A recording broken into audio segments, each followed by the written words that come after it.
Hello everyone, आज हम इस वीडियो में पढ़ने वाले हैं क्लास 11th की जो आपकी बायोलॉजी की बुक है। उस बुक से chapter number 2 biological classification.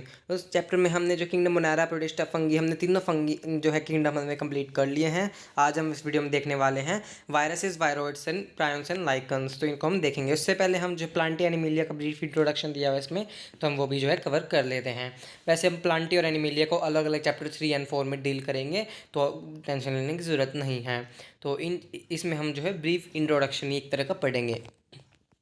Kingdom Plantae includes all eukaryotic chlorophyll containing organism commonly called plants. इनके पास जो है क्लोरोफिल होता है, यूकैरियोट होते हैं, आपको पता ही होगा, इनको हम प्लांट्स कहते हैं। Few members are partially heterotrophics. अब इंपॉर्टेंट बात है, इनमें जो है कुछ हेटरोट्रॉफिक भी हो सकते हैं, as such as the insectivorous plant, जो कि इंसेक्ट्स को जो है खा लेते हैं। मतलब उनके आसपास कुछ भी इंसेक्ट आता है तो अपने मुंह में जो एकदम अंदर डाल देते हैं, आपने देखा भी होगा पिक्चर में।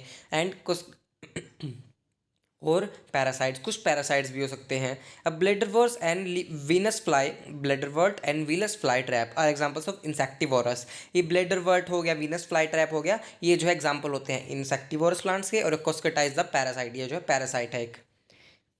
The plant cells have an eukaryotic structure with prominent chloroplast and cell wall mainly made of cellulose। इन ये जो प्लांट सेल जो है यूकैरियोटिक स्ट्रक्चर होता है इनका, यूकैरियोट होते हैं, और जिनके पास क्लोरोप्लास्ट भी होता है, सेल वॉल इनकी सेलुलोज से बनी होती है। यहाँ पे लिखा है we will study the eukaryotic cell structure in detail in chapter 8। तो हम यूकैरियोट सेल का स्ट्रक्चर जो है चैप्टर 8 में जो है अच्छी तरह से बात करेंगे उसके बारे में डिटेल में। प्लांटे में क्या आता है include algae, bryophyte, pteridophyte, gymnosperm and angiosperm. तो बिल्कुल भी टेंशन लेने की जरूरत नहीं है इन नाम की। तो हम चैप्टर नंबर 3 में अच्छी तरह से पूरी डिटेल इनको जो है पढ़ेंगे। तो इसमें प्लांटी में आते हैं algae, bryophyte, pteridophyte, gymnosperm and angiosperm, ये सभी में आते हैं। Life cycle of plants has two distinct phases, the diploid sporophytic and the haploid gametophytic. जो लाइफ साइकिल होता है प्लांट्स का, उसमें दो फेजेज होते हैं। एक है डिप्लॉयड स्पोरोफिटिक, स्पोरोफिटिक जो है होता है, जो कि डिप्लॉयड होता है, मतलब कि टू एन होता है। और एक हैप्लॉयड होता है, एन होता है सिर्फ, जिसको हम कहते हैं गैमेटोफिटिक या फिर गैमेटोफाइटिक या फिर gametophyte. That alternate with each other, जो आपस में जो ऑल्टरनेट करते हैं। The lengths of the haploid and diploid phases and whether these phases are free living और dependent on others vary among different groups in plants. This phenomena is called alternation of generation. इसे हम alteration of generation कहते हैं। मतलब हर एक में किसी में तो जो है हैप्लोडिप्लॉन्टिक होती है, मतलब हैप्लोन्टिक डिप्लॉन्टिक दोनों पाई जाती है। किसी में सिर्फ हैप्लोन्टिक जो है लाइफ स्टेज होता है ज़्यादा, और किसी में डिप्लॉन्टिक ज़्यादा पाया जाता है, मतलब डिप्लॉयड ज़्यादा होते हैं। किसी में हैप्लॉयड मतलब स्टेज उनकी ज़्यादा रहती है और डिप्लॉयड कम समय के लिए रहती है। तो इसको हम जो है अल्टर करती है कि किस में अल्टर करती है हर एक जनरेशन में, ये सब कहते हैं अल्टरेशन ऑफ जनरेशन। लेकिन हम इसके बारे में डिटेल में बात करेंगे चैप्टर नंबर 3 में ही करेंगे। You will study further details में दिया भी हुआ है चैप्टर 3 जो इस किंगडम की हम बात करेंगे। उसके बाद किंगडम मैंने मिल लिया, इसको तो आप बिल्कुल अच्छी तरह से जानते हैं क्योंकि हम खुद इसमें ही आते हैं। This kingdom characterise by heterotrophic eukaryotic organism that are multicellular, their cell lack cell wall. ये जो है किंगडम करेक्टराइज किससे है, ये जो है इसमें हेटरोट्रॉफिक होते हैं और यूकैरियोटिक होते हैं ऑर्गेनिज्म, जो कि मल्टीसेलुलर होते हैं और इनके सेल में जो है सेल वॉल नहीं होती इनके पास। दे डायरेक्टली और indirectly depend on plants for food. ये डायरेक्टली या इनडायरेक्टली जो प्लांट पे ही डिपेंड होते हैं फूड के लिए। They digest their food in internal cavity में, जो डाइजेस्ट करते हैं अपना food. Stores food reserve as a glycogen fat, इन अपना फूड जो है स्टोर कर लेते हैं ग्लाइकोजन या फिर फैट की फॉर्म में। Their mode of nutrition is holozoic by indigestion of food, ingestion of food, मतलब खाने को हम अंदर लेते हैं। तो इसके को हम कहते हैं, इस मोड ऑफ न्यूट्रिशन कहते हैं होलोजोइक, मतलब अंदर एनगल्फ कर लेते हैं हम। They follow a definite growth pattern and grow into adults that have a definite shape and size. ये फॉलो करते हैं डेफिनेट ग्रोथ, इनमें पैटर्न होता है, जैसे कि हम देख सकते हैं अपने आप में ही डेफिनेट ग्रोथ होती है हमारे एक सर्टेन एज तक। और एक ग्रो इनटू एडल्ट्स में भी ग्रो होते हैं जिसके पास डेफिनेट शेप और साइज होता है। अपने आप का एग्जाम्पल देख सकते हैं। Higher forms show elaborate and sensory and neuromotor mechanism. तो हम जो है मतलब रिस्पॉन्स भी शो करते हैं। हम जो कोई हमें थप्पड़ मारती है थोड़ी ना हम हंसेंगे, हम भी उसे ऊपर थप्पड़ मारेंगे, कहीं तो थप्पड़ मारेंगे, मतलब रिस्पॉन्स कर रहे हैं हम कुछ ना कुछ, ये थोड़ी ना हंसेंगे। तो ये रिस्पॉन्स है एक तरह का। Most of them are capable of motion, ज़्यादातर जो है मोशन लोको मोशन के लिए में भी जो है कैपेबल होते हैं, मतलब कि चल सकते हैं, घूम फिर सकते हैं। हम अपना एग्जांपल लेके चल सकते हैं। Sexual production is by copulation of male and female followed by embryological development. जो सेक्सुअल प्रोडक्शन में जो है मेल और फीमेल जो है कॉपुलेशन होता है उनके बीच में जो है, फिर उसके बाद जो है एम्ब्रियोलॉजिकल स्टेज आती है, एम्ब्रियो बनता है, फिर उसके बाद ये सब जो है स्टेजेस आते हैं। Salient feature of various phyla are describe chapter 4 में, जो आगे हम इसके बारे में पढ़ेंगे। तो चलिए आज हमारा मेन जो है हम स्टार्ट करेंगे viruses, viroids, prions and lichens. तो सब देखते हैं।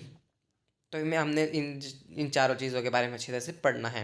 इन 5 kingdom classification of Whittaker there is no mention of lichens and some acellular organism like viruses, viroids and prions. These are briefly introduced here. 5 kingdom classification Whittaker ने जो दिया था उसमें कोई भी मेंशन नहीं था लाइकन्स का और कुछ एसेलुलर ऑर्गेनिजम्स का, वायरसेस, वायरॉइड्स और प्रायोन्स का। इसे हम यहाँ पे जो है अच्छी तरह से ब्रीफली जो है इंट्रोड्यूस करेंगे।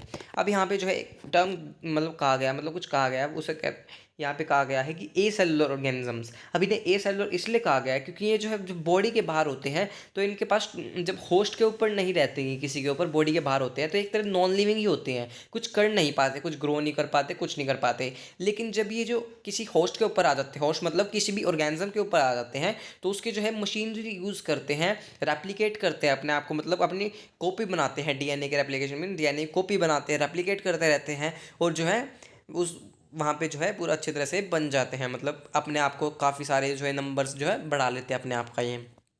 तो मतलब इन्हें जो है किसी के जो है कोई होस्ट चाहिए जिनके ऊपर ये रिप्रोड्यूस कर सके और फिर अपना नंबर बढ़ा सके। तो ये वायरसेस जो है ये इसलिए जो है इन्हें ए सेलुलर कहा गया है क्योंकि बॉडी से बाहर होते हैं तो ए सेलुलर होते हैं, मतलब नॉन लिविंग होते हैं, और जो बॉडी के अंदर होते हैं सेलुलर मतलब लिविंग होते हैं। अच्छी तरह से सारे फंक्शन से मतलब रिप्रोडक्शन करते हैं, अपना नंबर बढ़ाते हैं फिर, इसलिए मैंने ए सेलुलर कहा गया है इन्हें जब ये बॉडी के बाहर होते हैं।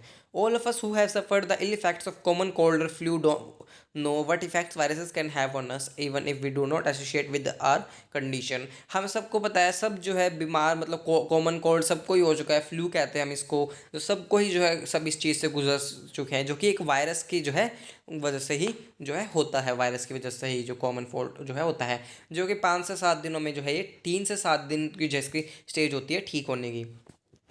Viruses did not find any place in did not find a place in classifications. They are not considered truly living. अभी मैंने आपको बताया कि इन्हें जो है कंसिडर्ड जो है ट्रूली लिविंग जो है इन्हें हम नहीं कह सकते क्योंकि ये जो बॉडी के बाहर होते हैं, होस्ट के बाहर, होस्ट इन्हें नहीं मिल रहा होता है, रेप्लिकेट नहीं कर पाते हैं, मशीनरी नहीं मिल पाती, तो ये बाहर होते हैं, तो ये जो है नॉन लिविंग की तरह होते हैं, ट्रूली लिविंग नहीं होते। अगर हम if we understand living as those organism that have a cell structure, अगर हम ये समझे कि हाँ भाई लिविंग ऑर्गेनिज्म वो है जिसके पास जो है पूरा सेल स्ट्रक्चर है, तो इनके पास नहीं होता क्योंकि ये बाहर जो है अपने आप को रेप्लिकेट वगैरह नहीं कर सकते, अपना नंबर नहीं बढ़ा सकते, और ये जो है नॉन लिविंग की तरह ही होते हैं और बाहर। लेकिन जब ये किसी के एंटर कर जाएंगे किसी होस्ट के अंदर, तो ये जो है आतंक मचा सकते हैं, एक तरह का कह सकते हैं हम।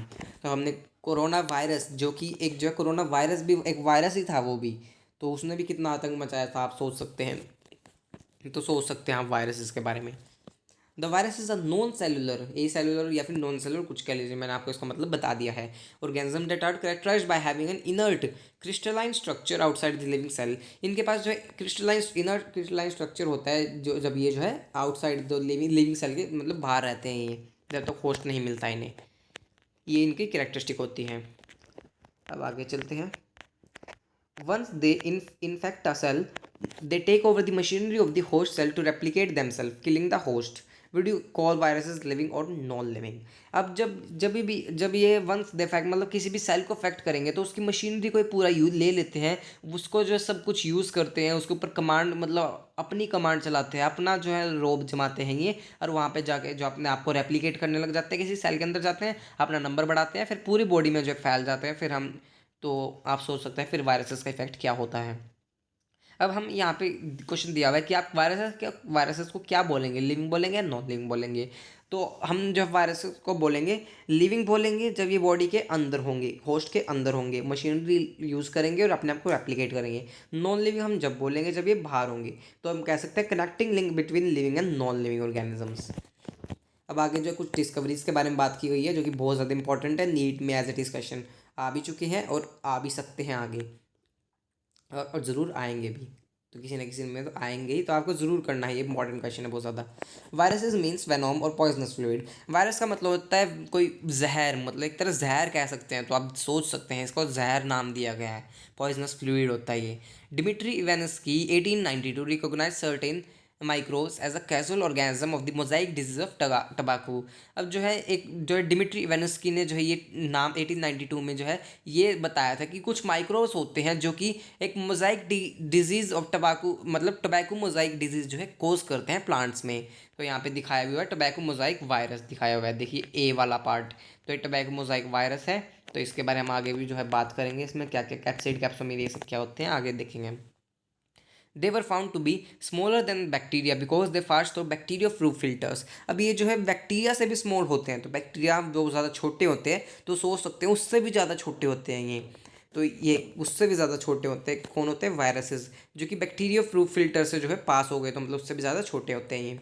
उसके बाद आए थे M.W. बेजर्निक 1898 में, demonstrated that the extract of the infected plants of the tobacco could cause infection in healthy plants and named the new pathogen virus and called the fluid as the contagium vivum fluidum infectious living fluid. तो इसमें क्या बताया गया था? उसके बाद आए थे एम डब्ल्यू बेजर्निक 1898 में, जिन्होंने बताया था कि जो हम इन्फेक्ट जो प्लांट को कोई जब जो टबाको मोज़ाइक वायरस है उसने जो प्लांट को इन्फेक्ट किया था उसका एक्सट्रैक्ट ले हम उसको ले और किसी इन हेल्दी प्लांट में जो है हम उसको जो है हेल्दी प्लांट्स के पास लेके जाएंगे तो वो उसको भी इन्फेक्शन कोज कर देगा।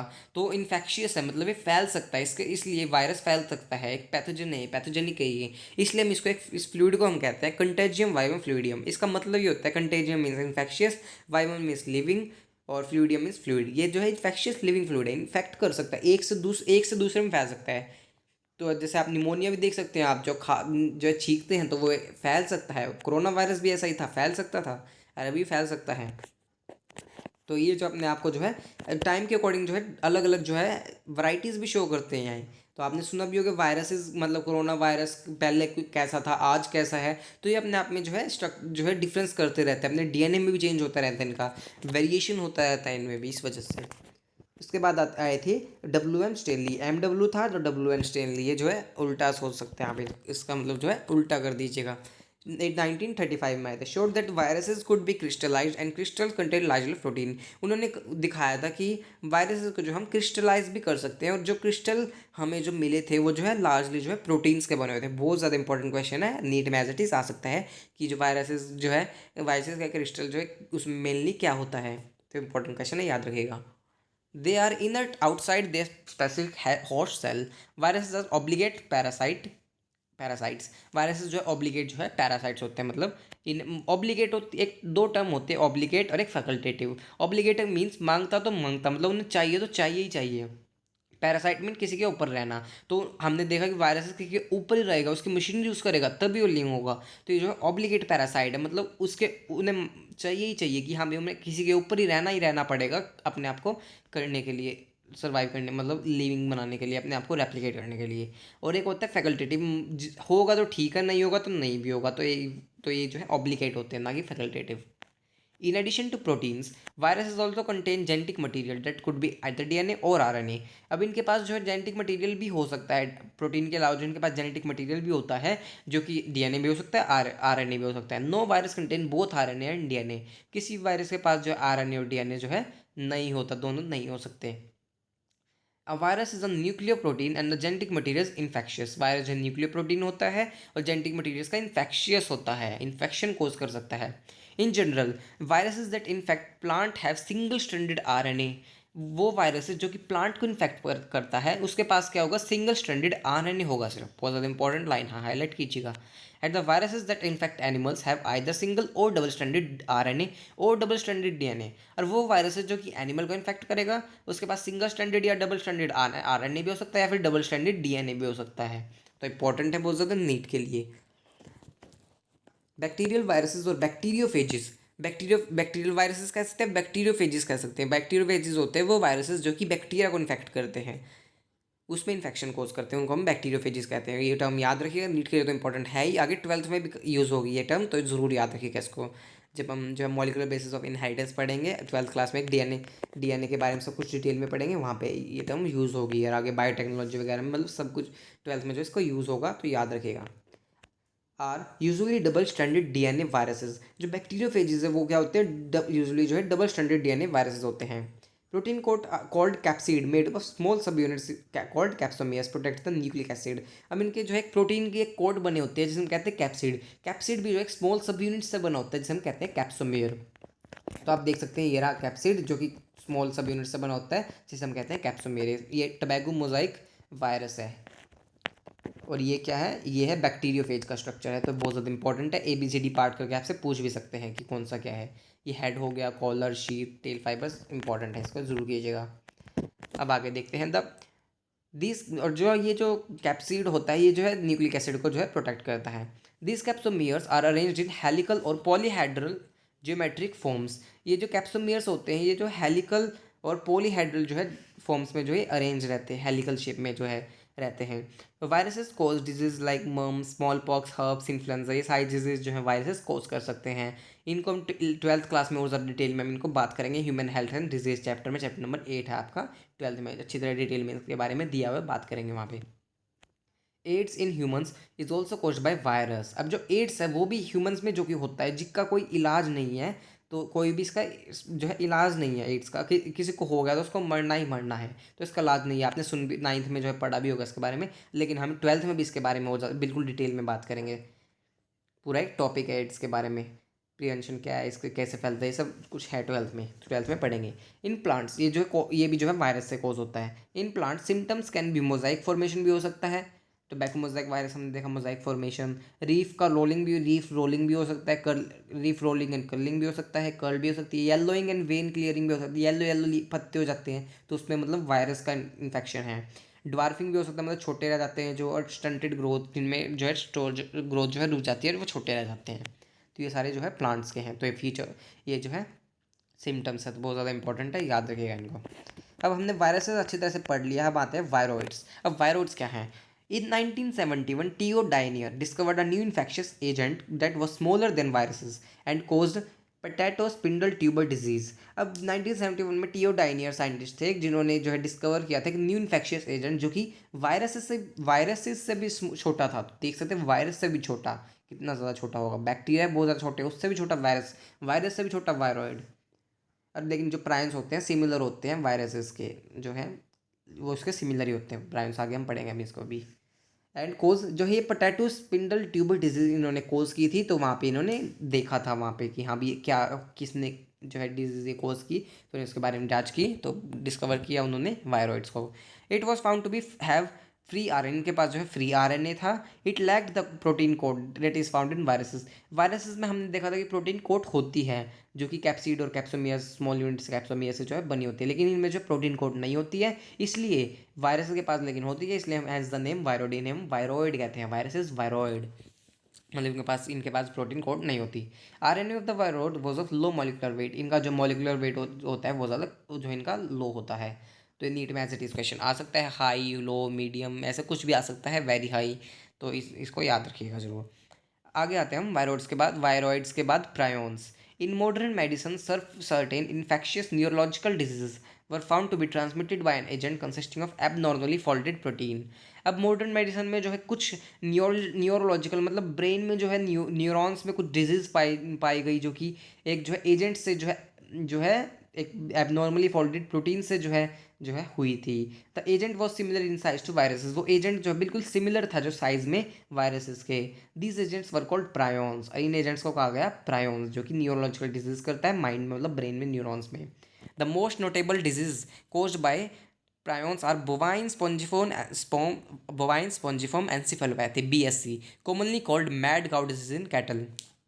अब जो है बहुत ज़्यादा ये जो है ये प्रायोन्स है, ये जो है बीएससी जो है डिजीज़ जो है कोज करता है, जिसे हम कॉमनली कहते हैं मैड काउ, मतलब जो गाय है जो है वो बिल्कुल पागल हो जाती है। कैटल में हम देखते हैं जो कि बिल्कुल पागल हो जाती है, पागलों की तरह, मतलब उसके न्यूरॉन्स, मतलब ब्रेन के अंदर जो न्यूरॉन्स होते हैं उसको अफेक्ट करती है, मतलब पागल कर देते हैं, देखिए जितनी ज़्यादा खतरनाक है। एंड इट्स एनालॉग वेरिएंट, इसका एनालॉग वेरिएंट है CR Jacob disease in humans में, इसका ह्यूमंस में जो है वेरिएंट है सीआर जैकोब डिजीज़। अब हम पढ़ते हैं लाइकन्स, जो कि चैप्टर का लास्ट टॉपिक है, हम ये चैप्टर भी अच्छे तरह से कंप्लीट कर लेंगे फिर। लाइकन्स आर सिम्बायोटिक, हमने इसको पहले भी पढ़ा था, माइकोरिजा और लाइकन्स हमने टर्म्स भी पढ़ी थी पहले भी, तो इसमें और ज़्यादा अच्छी तरह से दिया हुआ है। Lichens are symbiotic associations that mutually useful association between algae and fungi. Lichens जो एक सिम्बायोटिक एसोसिएशन जिसमें कि दोनों को जो फ़ायदा होता है, एल्गी और फंगी के बीच के होते हैं, जिनको दोनों को फ़ायदा होता है। और जिसमें एल्गल कंपोनेंट होता है, एल्गी का पार्ट होता है, उस इज नोन एज ए फाइकोबायोन्ट, उसको हम कहते हैं फाइकोबायोन्ट। और जो फंगल का कंपोनेंट होता है उन्हें हम कहते हैं mycobiont. Which are autotrophic and heterotrophic respectively, जो कि ऑटोट्रॉफिक भी हो सकते हैं और हेटेरोट्रॉफिक दोनों हो सकते हैं, जो कि हो सकते हैं, नहीं होते हैं, मतलब जो एल्गी है वो ऑटोट्रॉफ होता है जो कि उसके लिए खाना बनाता है, और जो हेटेरोट्रॉफिक होता है वो फंगी होता है हेटेरोट्रॉफ, जो कि उसको शेल्टर प्रोवाइड करता है। आगे यही लाइन लिखी हुई है, algae prepare food for fungi, खाना बनाता है फंगी के लिए, and fungi provide shelter and absorb mineral nutrients and water for its partner, उस अपने पार्टनर के लिए उसको जो है शेल्टर और मिनरल जो है एब्जॉर्ब करके देता है। So close is there relationship that if one saw lichen in nature one would never imagine that they had two different organism in them. तो हम सोच भी नहीं सकते कि हाँ भी किसी दो ऑर्गेनिज्म का एसोसिएशन में जब बना हुआ है, अगर हम कहीं वर्ल्ड में नेचर में हम अपने देखेंगे कहीं। Lichens are very good pollution indicators, they do not grow in polluted area. ये बहुत ज़्यादा जो है अच्छे होते हैं, पॉल्यूशन इंडिकेटर्स होते हैं जो लाइकन्स होते हैं, पॉल्यूशन इंडिकेटर्स होते हैं, मतलब ये जो है पॉल्यूटेड एरियाज़ में जहाँ बहुत ज़्यादा पॉल्यूशन है वहाँ पे ये ग्रो नहीं करते।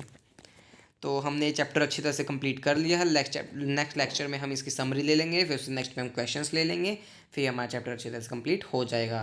सो अगर आपको वीडियो अच्छी लगी हो, वीडियो को लाइक भी कीजिएगा, मेरे चैनल को सब्सक्राइब भी कीजिएगा, और मुझे कमेंट करके बताइएगा आपको वीडियो कैसी लगी। और आपको कोई भाई बहन है 9th-10th में, या फिर आप भी कोई 9th-10th का वीडियोज़ देख रहा है, तो आप मैंने एक और चैनल जो है बनाया हुआ है जिसमें मैंने 9th-10th की वीडियोज़ डाली हुई हैं, तो आप उसमें जाके मेरे चैनल में जाके देख सकते हैं, जिसका लिंक आपको डिस्क्रिप्शन बॉक्स में जो है मिल जाएगा। सो थैंक यू, मिलते हैं नेक्स्ट वीडियो में।